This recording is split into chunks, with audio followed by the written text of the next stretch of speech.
Hello नमस्कार, मैं हूं दीपक और आप देख रहे हैं डीएसके टॉक्स। आइए बात कर लेते हैं इंडियन सट्टा लीग की, जिसमें कि कल एसआरएच की टीम एक बार फिर से हार गई। और ये जो एसआरएच की टीम जिसने कि इस टूर्नामेंट के शुरू होने से पहले एक हिंट दी थी कि अब की बार 300 पार। और जो पहला मुकाबला था एसआरएच की टीम का, उसमें इन लोगों ने एक झलक भी दिखलाई कि हाँ, ये टीम 300 पार कर सकती है। लेकिन उस मैच के खत्म होने के तुरंत बाद काव्या मरान, जो कि एसआरएच की ओनर हैं, उन्होंने अपनी टीम को मिर्जापुर नाम की वेब सीरीज दिखा दी। और मिर्जापुर में एक डायलॉग तो बहुत फेमस है कि जितना था यहीं तक था। ये जो सीन था ना मिर्जापुर वेब सीरीज का, इस सीन से ये एसआरएच की टीम इतनी प्रभावित हुई है, इतनी इन्फ्लुएंस हुई है, इतनी इंस्पायर्ड हुई है कि इन्होंने भी प्रण ले लिया कि जितना था मिशन 300 वो वहीं तक था। क्योंकि उसके बाद से 300 तो छोड़ो, ये टीम 200 भी नहीं बना पा रही है। आपने देखा 286 बनाने के बाद 190, फिर 160, और कल तो भाई साहब 120 पर ये ऑल आउट हो गई। और ये जो 120 रन पर ऑल आउट हुई है एसआरएच की टीम, ये किस टीम के सामने ऑल आउट हुई है?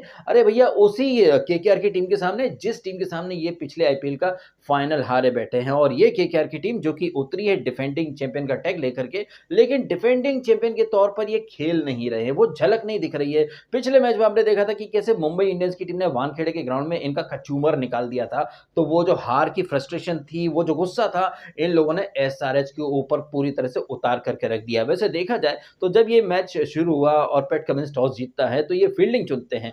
और पैट कमिंस का ये जो फैसला था कि भैया टॉस जीत करके पहले फील्डिंग करना है, ये फैसला जो है वो मैच के पहले 15 ओवर तक एकदम सही जाता हुआ दिखाई दे रहा था। क्योंकि केकेआर की टीम 15 ओवर के अंदर सिर्फ 122 रन ही बना पाती है। वेंकटेश अय्यर और रिंकू सिंह क्रीज पर थे। अय्यर जो है वो 10 गेंदों में 11 रन बना करके खेल रहा था, लेकिन तभी हो जाता है स्ट्रेटेजिक टाइम आउट। और जैसा कि आप जानते हैं मिलॉर्ड की इंडियन सट्टा लीग के अंदर जैसे ही स्ट्रेटेजिक टाइम आउट होता है तो गेम एकदम से बदल जाता है। जैसे ही वो स्ट्रेटेजिक टाइम आउट खत्म होता है, टीमें वापस से खेलना शुरू करती हैं, तो केकेआर की टीम पिल पड़ती है। वेंकटेश अय्यर ताबड़तोड़ 50 मारता है। ये केकेआर की टीम जो कि 122 रन ही बना पाई थी, और लग रहा था कि 170 175 मैक्स टू मैक्स बन पाएगा, लेकिन 200 रन बन जाते हैं। आखिरी आखिरी के जो डेथ ओवर्स हैं उसमें पैट कमिंस रन लुटाता है, मोहम्मद शमी, हर्षल पटेल, वो नया सिमरनजीत सिंह, हर कोई दिल खोल के रन लुटाता है। मतलब पहले 15 ओवर में जितनी कंजूसी से रन खर्चे थे एसआरएच ने, वही एसआरएच अगले 5 ओवर में दिल खोल के रन लुटाती है। और बाद में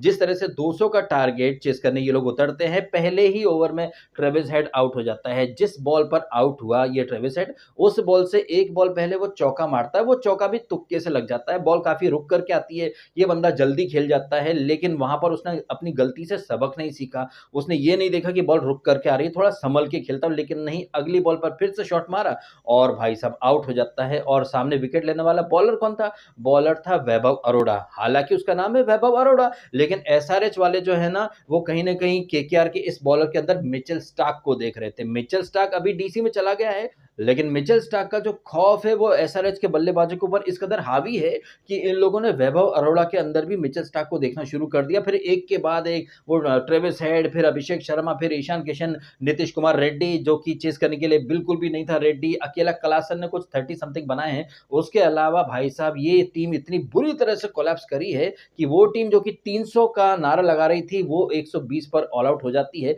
ये सब देख करके मुझे लग रहा है कि एसआरएच की जो मालकिन है, उन्हें रेडियो मिर्ची में कॉल करना चाहिए और पैट कमिंस के लिए गाना बजवाना चाहिए कि क्या हुआ तेरा वादा, वो कसम, वो इरादा। 300 बनाने की बात कर रहे थे, 300 का आधा भी नहीं बना पाए।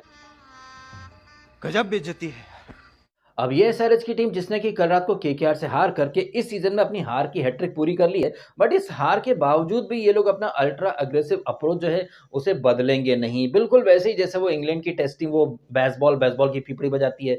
बेसबॉल का फंडा क्या है, चले तो चांद तक वरना शाम तक भी नहीं चलता। और यही चीज कहीं ना कहीं एसआरएच पर भी लागू हो रही है। बनाएंगे तो सीधा 230, 240, 250, अदरवाइज इन लोगों से 150 भी नहीं बन पाते। जबकि मेरा ये मानना है जिस तरह से केकेआर की टीम कल खेली है, 15 ओवर तक काफी संभल के खेले, वेंकटेश अय्यर ने भी टाइम लिया, उसी तरह से इन लोगों को भी थोड़ा टाइम लेना था। पहली ही बॉल से ऑल गन्स ब्लेजिंग मोड में ये लोग गए और चारों खाने चित हो गए। आपका क्या मानना है जिस तरह से एसआरएच की टीम हारी है? क्या आपको ये मैच फिक्सिंग लग रही है या नहीं लग रही है? भाई मुझे तो क्लियरली लग रही है, क्योंकि एसआरएच जो है अपने पिछले जो मुकाबले हार के आई है, कंपैरिजन अगर हम करें तो डीसी भी एसआरएच के सामने कोई इतनी स्ट्रांग नहीं थी।